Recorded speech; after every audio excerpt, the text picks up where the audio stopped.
कहते हैं अगर कोई भी चीज़ हमें मुफ्त में मिले ना तो हमें उसकी उतनी वैल्यू नहीं होती। और ये स्टेटमेंट सही है विटामिन डी के बारे में। क्यों? क्योंकि पूरे विश्व भर में 1 अरब से भी ज़्यादा लोगों को विटामिन डी की कमी है। और ये विटामिन जो है ये हमको मुफ्त में मिलता है सूर्य प्रकाश में से। उसके बावजूद हम उसको उतना इस्तेमाल नहीं कर पाते हैं और हमारी बॉडी विटामिन डी से कम आती है। In fact diabetes, thyroid, PCOS, hormones, ये सभी पेशेंटों का एक चीज़ कॉमन है और ये सब मरीज़ों में विटामिन डी कम ही आता है। और इसीलिए जब हम विटामिन डी की कमी के बारे में बात करते हैं तो मरीज़ों का सबसे पहला सवाल आता है, डॉक्टर विटामिन डी कम है, क्या हम सूरज में बैठे रोज़? आंसर है यस, ऑफ कोर्स बैठिए। लेकिन जैसे ये सवाल का जवाब हाँ होता है तो दूसरा सवाल आता है, कितने बजे बैठे, कितना वक्त बैठे, क्या कुछ खास ख्याल रखना है? तो ये सभी के ऊपर आज हम बात करेंगे। नमस्ते दर्शकों, स्वागत है आपका मेरे इस YouTube चैनल के ऊपर। मैं हूँ आपकी होस्ट डॉक्टर तन्वी मयूर पटेल, मुंबई से। विटामिन डी सिर्फ विटामिन ही नहीं है, शरीर का एक महत्वपूर्ण हार्मोन है। और ये विटामिन डी जो है हमारी हड्डियों से लेके, हमारे दांतों से लेके, हमारे हार्ट के फंक्शन, ब्लड प्रेशर का फंक्शन और हमारे इम्यून सिस्टम के लिए भी बहुत ज़रूरी है। ये विटामिन तो है ही है, साथ में महत्वपूर्ण हार्मोन है। और ये जो विटामिन डी है, जिसको हम सनशाइन विटामिन के नाम से जानते हैं, शरीर में बहुत इम्पॉर्टेंट रोल प्ले करता है। अगर आपका वज़न कम नहीं हो रहा है तो हो सकता है कि आपके शरीर में विटामिन डी की कमी भी हो। विटामिन डी की कमी के वजह से बहुत सारे ऑटो इम्यून की बीमारियां भी ट्रिगर हो जाती है, आपकी इम्यून सिस्टम भी डाउन हो जाती है। और इसीलिए ये बहुत ही इम्पॉर्टेंट है कि आपके शरीर में विटामिन डी का लेवल सही होना चाहिए। और इसीलिए जब हम विटामिन डी को रेगुलराइज करने की बात करते हैं तो आंसर आ जाता है मुफ्त में मिलने वाला सूर्य प्रकाश की रोशनी। ओके, जब भी सूरज की रोशनी हमारी चमड़ी के ऊपर गिरती है तो हमारी बॉडी जो है कोलेस्ट्रॉल में से विटामिन डी को बनाना शुरू कर देती है। सूरज की रोशनी जिसमें अल्ट्रा वायलेट बी रेज है, ये यूवीबी रेज चमड़ी के संपर्क में आते ही केमिकल रिएक्शंस आने शुरू हो जाते हैं और 7 डिहाइड्रो कोलेस्ट्रॉल में से कोलेकैल्सिफेरॉल, जो विटामिन डी का एक लेवल पहले का प्रो हार्मोन है, वो बन जाता है। उसके बाद में आपके लिवर, आपके किडनी ये प्रो हार्मोन को एक्टिव हार्मोन कैल्सिट्रायल में कन्वर्ट कर देते हैं और ऐसे बनता है विटामिन डी हमारे शरीर में। यानी अगर आपको सही तरीके से विटामिन डी बनाना है तो आपको सूरज की रोशनी चाहिए जो बराबर से आपकी चमड़ी उसको एब्जॉर्ब कर पाए। साथ ही साथ कोलेस्ट्रॉल का लेवल अच्छा होना चाहिए, आपका लिवर, आपका किडनी भी अच्छे से कार्यरत होना चाहिए, जिससे विटामिन डी का प्रॉपर सिंथेसिस हो। ओके, और अगर ये सब परफेक्ट चल रहा है तो सूरज में से विटामिन डी बनने को कोई रोक नहीं सकता। ओके, नेक्स्ट सवाल, कितने बजे बैठना चाहिए सूरज की रोशनी में? ये बहुत ही कॉमनली सवाल पूछा जाता है। आइडियली जो सूरज की रोशनी में बैठने का वक्त है वो है सुबह के 10 बजे से दोपहर के 1 बजे। जी हाँ, अक्सर ये टाइम पे हम काम पे रहते हैं, लेकिन यही सही वक्त है 10 से लेके 1 बजे। क्यों ऐसा? देखिए, जो सूरज की जो रोशनी है ना, उसमें बहुत तरीके के किरणें होते हैं। UVA रेज होता है, UVB रेज भी होता है। ओके, जब भी हम सनलाइट में बैठने की बात करते हैं तो आप लोगों ने डेफिनेटली सुना होगा या आप लोगों में से बहुत सारे लोग इस्तेमाल भी करते होंगे सनस्क्रीन। क्यों लगाते हैं सनस्क्रीन, आपको पता है? सनस्क्रीन का एक फ़ायदा ये है कि ये कुछ ऐसे हानिकारक किरणों को एब्जॉर्ब नहीं करने देता ताकि ये हमारी चमड़ी को कैंसर से बचाए। जी हाँ, अगर आपकी चमड़ी ज़्यादा वक्त के लिए अल्ट्रा वायलेट ए के संपर्क में आती है तो आपकी चमड़ी का क्यूटेनियस मैलिग्नेंट मेलानोमा जैसे कैंसर हो सकते हैं। 10 बजे से 1 बजे जब आप बैठते हैं सूरज की रोशनी में, तो इस वक्त पे अल्ट्रा वायलेट बी रेज जो हमें विटामिन डी को बनाने के लिए चाहिए वो मैक्सिमम होते हैं। साथ ही साथ अल्ट्रा वायलेट ए रेज की मात्रा कम होती है। यानी अगर आप सूरज की रोशनी में बैठ रहे इस वक्त पे, तो आपकी बॉडी मैक्सिमम बनाएगी विटामिन डी, साथ ही साथ कैंसर के होने के संभावनाएं कम हो जाती। इसीलिए 10 से 1 बजे का वक्त आइडियल वक्त होता है। उतना ही नहीं, आप किस तरीके से बैठ रहे हैं, कौन से एंगल से सूरज की किरणें आपके बॉडी के ऊपर गिरती है, ये भी इम्पॉर्टेंट है। तो ये कैसे पता चलेगा? जब भी आप सूरज में बैठे हैं तो डेफिनेटली ज़मीन के ऊपर आपकी परछाई आएगी, है ना। वो परछाई जो है आपकी एक्चुअल हाइट से छोटी होनी चाहिए। तो ये अगर आपका परछाई आपकी हाइट से छोटी है, मतलब आप सन के राइट एंगल में बैठे हैं, जिससे आपको मैक्सिमम फ़ायदा होगा। नेक्स्ट सवाल, कितने वक्त बैठना चाहिए? Well, ideally 15 minute on an average is considered okay. लेकिन ये फैक्टर्स पे भी डिपेंड करता है कि आपका स्किन टोन कैसा है। अगर आप बहुत फेयर है यानी गोरे हैं तो 5-10 मिनट भी इनफ है। अगर आपका कॉम्प्लेक्शन माइल्ड है, वीटिश है, जो भारत में अक्सर सब लोगों का होता है, तो वैसे केसेस में 10 से 15 मिनट सफिशिएंट है। और अगर आपका कॉम्प्लेक्शन बहुत ज़्यादा डार्क है, काले हैं आप, तो वैसे केसेस में 15 से 25 मिनट तक का वक्त भी सही रहेगा विटामिन डी को एब्जॉर्ब करने के लिए। ओके, तो ये टाइम पीरियड रहता है, बट ऑन एन एवरेज 10 से 15 मिनट बैठना इज़ सफिशिएंट इनफ। इनफैक्ट जितना फ्रीक्वेंटली आप सनलाइट में एक्सपोज होंगे, भले छोटे वक्त के लिए, उतना ज़्यादा बेटर है। ऐसा नहीं है कि हफ्ते में एक दिन आप सैटरडे या संडे को आप बीच पे गए, 1 घंटा बैठ गए और सोमवार से शुक्रवार आप कुछ भी नहीं बैठे, वैसा मत कीजिए। प्रोलॉन्ग एक्सपोजर से उतना फ़ायदा नहीं होता है, लेकिन जितना आप शॉर्ट इंटरवल पे बार बार एक्सपोज करेंगे अपने आप को, उतना ज़्यादा फ़ायदा होता है। और उतना ही नहीं, उतना रेगुलर इंटरवल पे आपकी बॉडी विटामिन डी बनाती है। इनफैक्ट 22% जब आपकी स्किन अनएक्सपोज्ड होती है और 15 मिनट आप बैठते हैं, तो आपकी बॉडी ऑन एन एवरेज 800 से 1000 इंटरनेशनल यूनिट विटामिन डी को सिंथेसाइज करने की कैपेसिटी रख सकती है। अगेन ये बहुत सारे फैक्टर्स पे भी डिपेंड करता है, but this much is what it helps. Okay, next, क्या कोई ऐसे टिप्स है जो खास आपको ख्याल में रखने चाहिए जब आप विटामिन डी के लिए सन बात कर रहे हैं? तो जवाब है हाँ, कुछ टिप्स है जो आपको इस्तेमाल करेंगे तो आपका एक्सपीरियंस और ज़्यादा अच्छा होगा। सबसे पहला, कपड़े। जी हाँ, जितना हो सके कम से कम कपड़े में आप रहेंगे तो उतनी ही ज़्यादा आपकी त्वचा जो है सूरज प्रकाश की रोशनी में डायरेक्ट संपर्क में आती है। मैक्सिमम आपका हाथ, पैर और पीछे का बैक एरिया अगर एक्सपोज होता है तो आपको विटामिन डी का एब्जॉर्प्शन अच्छा होता है। और इसीलिए अगर आप पुरुष हैं तो आप शर्टलेस रह सकते हैं, या तो शॉर्ट स्लीव का शर्ट है या तो गंजी बनियान पहन सकते हैं, नीचे शॉर्ट्स पहन लिया ताकि हाथ पैर सब एक्सपोज हो रहे। अगर आप लेडीज़ हैं तो आप स्लीवलेस कपड़े पहन सकते हैं। और अगर आप बीच साइड या तो फिर आप स्विमिंग पूल के एरिया के इर्द गिर्द है तो आप स्विमिंग कॉस्ट्यूम भी पहन के सन बाथ ले सकते हैं। ओके, मैक्सिमम एब्जॉर्प्शन के लिए आपकी बैक को अगर आप एक्सपोज रखें तो अच्छा है। तो वैसे केसेस में खास करके बीच पे और आप स्विमिंग पूल के इर्द गिर्द है तो पेट के बल सो जाइए, ईजीएस्ट है, जिससे आपको राइट विटामिन डी मिल जाएगा। ओके, दूसरा इम्पॉर्टेंट पॉइंट कि इस वक्त पे आपको सनस्क्रीन नहीं इस्तेमाल करना है। जी हाँ, खास करके सनस्क्रीन जिसमें SPF 30 से ज़्यादा मात्रा रहती है, तो उससे आपका स्किन जो है सही मात्रा में अल्ट्रा वायलेट रेज को एब्जॉर्ब नहीं कर पाएगा। और इनफैक्ट 90 से 95% इसमें एब्जॉर्प्शन कम हो जाता है। इसीलिए सनस्क्रीन का आपको इस्तेमाल उस वक्त पे नहीं करना है। अगर आपको चाहिए कि करना है तो आप उसके बाद में कर सकते हैं।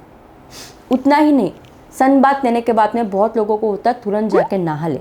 जी नहीं, ऐसा भी नहीं करना है। सन बाथ के बाद में एटलीस्ट 30 से 60 मिनट यानी आधे से 1 घंटे तक आप बाथ मत लीजिए। उसके बाद में चाहे तो आप शावर ले सकते हैं। नेक्स्ट, बहुत लोगों को डायरेक्ट सनलाइट में बैठने से सिर में एक्सपोजर होने से तकलीफ़ होती है। तो वैसे केसेस में आप स्कार्फ पहन सकते हैं, टोपी पहन सकते हैं, लड़कियां हैट पहन सकती है। क्यों? क्योंकि इतना जो एरिया है, वैसे भी स्काल्प की जो चमड़ी है सनलाइट में एक्सपोज नहीं हो रही है, बालों से कवर्ड है, और इसीलिए अगर आपने हैट या टोपी पहनी है तो कोई उतना मेजर फ़र्क नहीं पड़ेगा। नेक्स्ट है हाइड्रेशन। हाइड्रेशन बहुत ज़्यादा इम्पॉर्टेंट है, क्योंकि अगर आप नया नया सनबाथ कर रहे हैं तो हो सकता है आपकी बॉडी इसको एडजस्ट नहीं कर पाए, आपको सनस्ट्रोक हो सकता है। तो जितना हो सके आप अपने आप को हाइड्रेट रखिए, पानी पीते रहिए, ताकि आपकी बॉडी में वो वाटर लेवल मेंटेन होगा।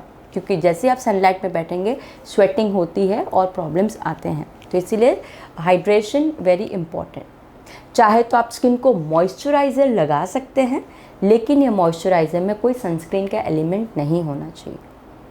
नेक्स्ट है आई प्रोटेक्शन, अगेन वेरी इंपॉर्टेंट, क्योंकि सूरज की रोशनी में अगर अल्ट्रावायलेट जो रेज़ होते हैं, ये अल्ट्रावायलेट रेज़ आँखों के लिए कभी कभी प्रॉब्लम्स ला सकते हैं। इसीलिए जो अल्ट्रावायलेट ब्लॉकिंग के जो ग्लासेस आते हैं, गॉगल्स आते हैं, उसको आप इस्तेमाल कीजिए, आपका एक्सपीरियंस और बेटर होगा। ओके, तो ये सब हो गए टिप्स। नेक्स्ट, क्या विटामिन डी जो आपकी बॉडी बनाने वाली है सूरज प्रकाश में से, क्या वो कोई फैक्टर्स पे डिपेंड करती है? अगेन ये बहुत सारे फैक्टर्स पे डिपेंड करती है। उसमें से सबसे पहला आता है पोल्यूशन। जितना ज़्यादा आपका एनवायरनमेंट पोल्यूटेड रहेगा, उतना ही उसमें यूवी रेज़ की मात्रा कम होती है और आपकी स्किन को उतना फ़ायदा नहीं होगा।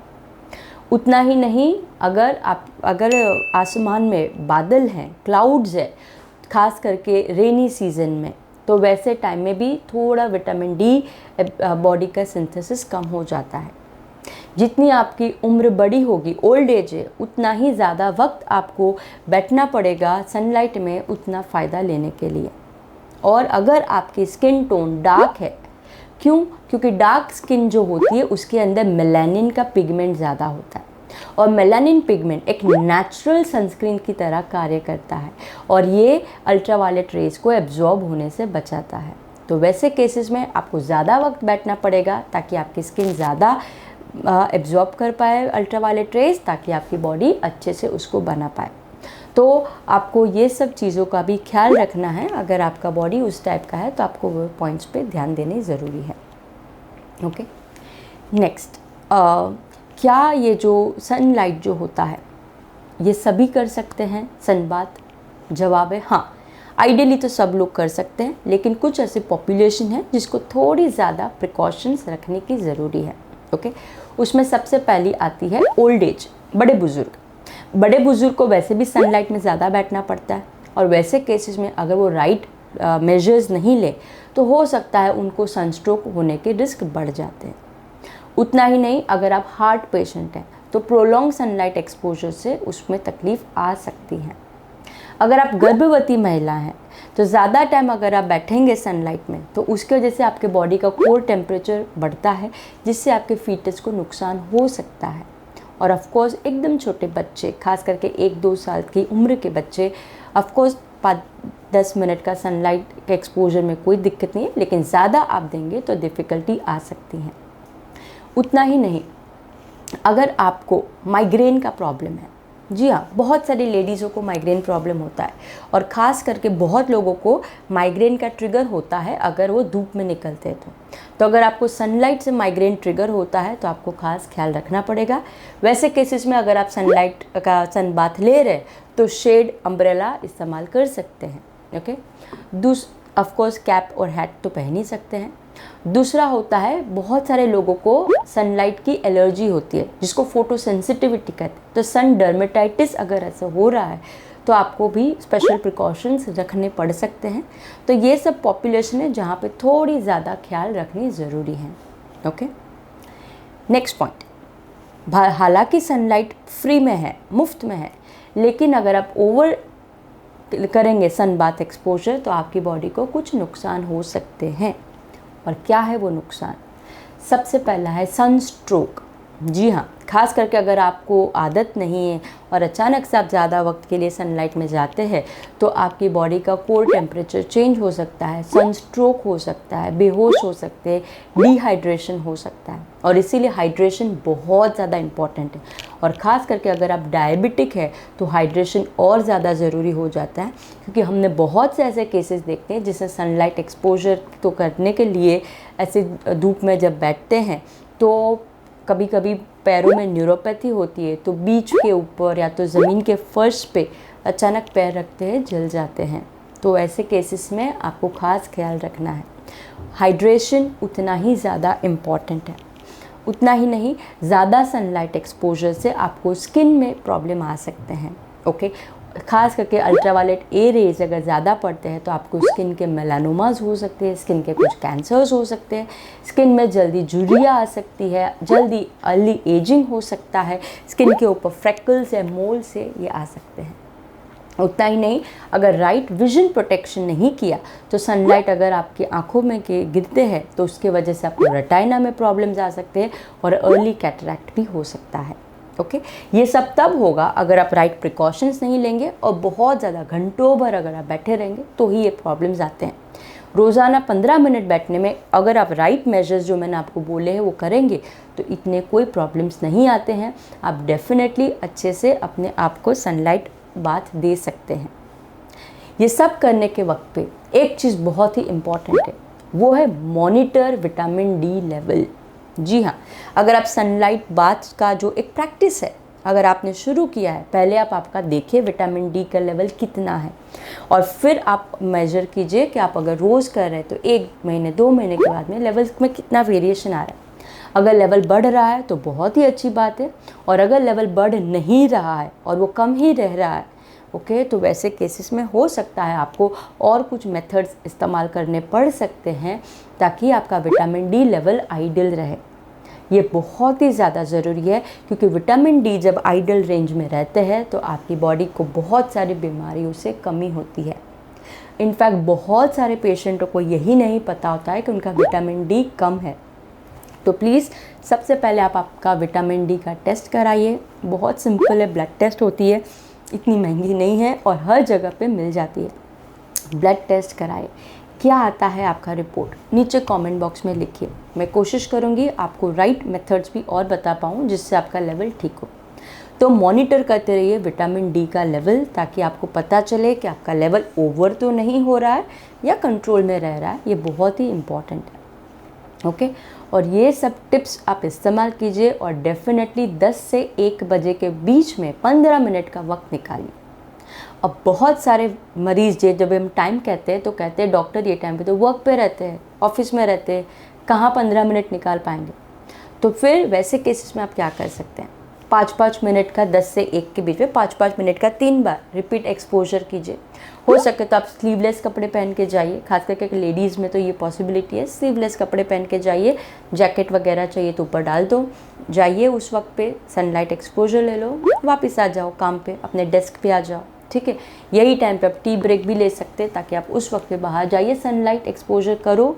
अगर आपके वहाँ पे पॉसिबिलिटी है जहाँ पे आप बाहर आउटडोर खड़े रह के कॉफ़ी वगैरह पी सकते, जो बॉम्बे जैसे सिटी में काफ़ी कॉमन है, क्योंकि बहुत सारी ऑफिस में से आउटडोर कॉफ़ी एरियाज़ होते हैं। अगर वैसा है तो आप बैठ जाइए वहाँ पे, 5-5 मिनट का एक्सपोजर कीजिए, इनफ हो जाएगा। और अगर वो भी पॉसिबल नहीं है और अगर आपका विटामिन डी कम है तो डेफिनेटली आप कुछ ऐसे नॉन वेजिटेरियन खाने हैं, खास करके मछलियाँ हैं, वैसे खाइए जिसमें विटामिन डी की मात्रा ज़्यादा होती है। या तो फिर आप विटामिन डी के सप्लीमेंटेशन ले सकते हैं। आजकल बहुत ही आसानी से इंजेक्शंस आ जाते हैं, गोलियां आ जाती है, जेल कैप्सूल से विटामिन डी को आप अपलिफ्ट कर सकते हैं। और आजकल मार्केट में अल्ट्रा वायलेट के लैम्प्स भी आते हैं, अगर आप वो भी आपकी स्किन को एक्सपोज करते हैं तो बॉडी में वो वही कार्य करती है जो सनलाइट करती है। बट ऑफ कोर्स सनलाइट की कोई कंपैरिजन नहीं है, क्योंकि उसमें और भी बहुत सारी जर्मिसाइडल बेनिफिट्स हैं जो हमको मिल सकते हैं। लेकिन ये कुछ ऑप्शंस हैं, आप चाहे तो इस्तेमाल कर सकते हैं। लेकिन एक चीज़ तो डेफिनेटली करनी है, विटामिन डी को हाई रखना है, चाहे कोई भी मेजर्स हो, अपना विटामिन डी लेवल को राइट ऑप्टिमम रखें ताकि अपने आप को बहुत सारे बीमारियों से बचा पाए। ऑलराइट, ये था आज का वीडियो। आई होप वीडियो देखने के बाद में आपको कुछ नई अच्छी और सही जानकारी मिली। अगर वीडियो पसंद आए तो ज़रूर लाइक बटन पे क्लिक कीजिएगा, और अगर आप मेरे इस चैनल पे नए हैं, पहली बार आए, तो इसे सब्सक्राइब करना ना भूलें। आपके सब्सक्रिप्शन मुझे ज़्यादा प्रेरणा देते हैं ऐसे वीडियोस बनाने की। और हाँ, अगर आपके कोई भी निजी पर्सनल सवाल है जिसका जवाब आप ढूंढ रहे हैं, तो नीचे कमेंट बॉक्स है, उसमें लिखिए आपके सवाल। मैं कोशिश करूँगी आपके सवालों को जल्द से जल्द जवाब दूँ। अगली बार वापस मिलेंगे हम कोई एक नए इंटरेस्टिंग और यूज़फुल टॉपिक के साथ में। तब तक आप आपकी सेहत का ख्याल रखें और विटामिन डी को राइट रखें। नमस्ते।